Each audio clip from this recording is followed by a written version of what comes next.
Today I have with me Chris Rymer and Dr. Isaac Baker from QBE. Welcome, gentlemen. Hey, thanks for having us. Now, your talk today was digital, the new way of engaging with injured people in personal injury schemes.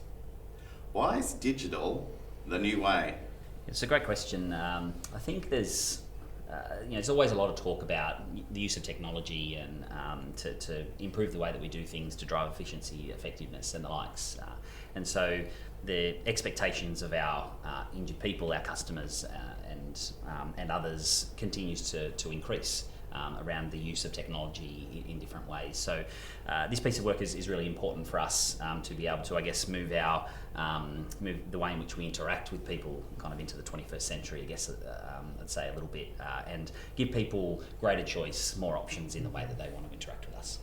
And how would you respond to the statement, that technology is cold and impersonal, and you marry that with the need in the scheme to be very person-based?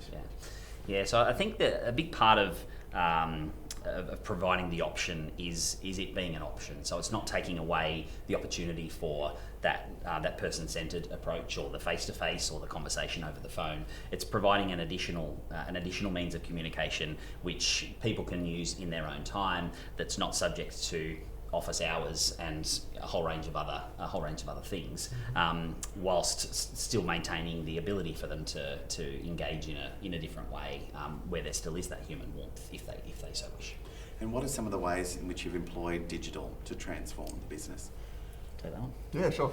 Yeah. So we have a few different functionalities that we're looking to roll out. One particular one being a callback function. So behind this particular function, there's a whole lot of research where we've done a randomized control trial to actually establish that the concept itself would actually be useful for improving claims outcomes.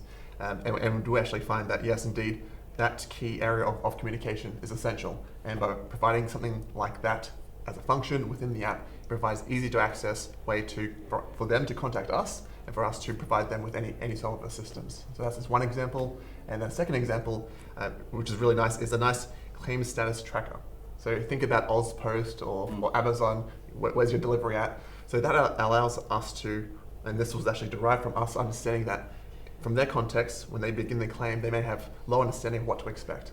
So they're in that dark environment, whereas by providing an overview with key instructions and behaviors that they'll be engaging in each stage, then they'll get a little bit more of an overview. They'll have a lighting up of the environment to know that here's the path forward, here's what I know what to expect, and reducing that uncertainty and the fear and anxiety that can come along with that uncertainty. So talk me through it. So I have a personal injury claim, and so I'm offered to download an app. Is that how the way it works? Right? Yes, yeah, that's right. So we've got a technology partner called Perks, and they host the app. They've developed all the functionality in conjunction or co-designed it with us. And it then directly integrates into our core claim system. So they'll go to the App Store. They've provided an invitation, which is automated for eligible injured people. There are some small kind of groups that we remove out of that eligibility group just because it's inappropriate. And then they go to the App Store, download the app, and it goes from there. And when I've downloaded the app, what can I expect to find? And I'm particularly interested in this callback facility. So I'm sitting there at 11 p.m. at night, and I'm in pain, and I've got questions about how I'm going to get paid and who's going to pay my medical bills. How's this helping me? Yeah. So I guess it's a point in time access. I mentioned before about the kind of 9 to 5 access of a large corporate organisation. This provides the opportunity for people to be able to engage in their own time.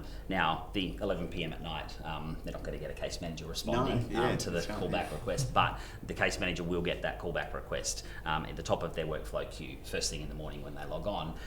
Including information that person's been able to provide through the callback request when they've lodged it. So it then allows our case managers to be on the front foot, to be prepared for that conversation, knowing what it's about, to be able to achieve first call resolution where at all possible, and to give a really seamless and good customer experience. And then that links to my claim number, so the case manager knows absolutely where to go to get my information. Yeah, in the app there's a button saying request a callback from my case manager.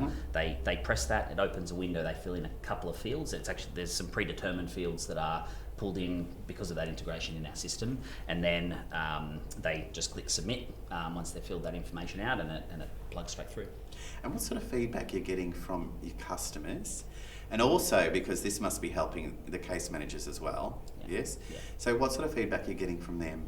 Yeah. Maybe, do you want to talk about the feedback that's through the experiment? Yeah, sure. Yeah. So when we did that experiment to justify that the proof of concept for the callback function, right now at least, we're collecting a whole lot of data, so we're still going through that experiment.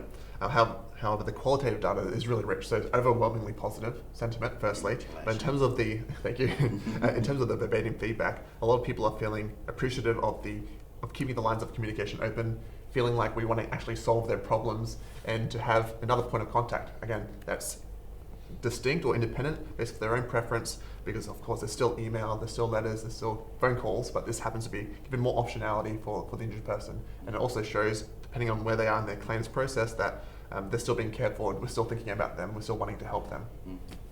And what's the future for digital at QBE? We see this as just the start, so we feel like we're just scratching the surface. It's a lot of work to just scratch the surface, but it's what we will do is we'll understand what the real tangible feedback is, see what some of these quantitative markers are going to tell us over time, and then we'll look at where future opportunity exists. So this is kind of the first step in in probably quite a long journey, to use that term that everyone uses, that we really hope will uplift our injured people's claims experience and help them to really focus on the one thing that we want them to focus on, and that's them recovering and getting their life back together. It's quite an exciting part to the future of claims management, isn't it? Yeah, it's a fascinating toy. That actually has really meaningful results. So congratulations on your work. Thank you so much. And thank you for your time.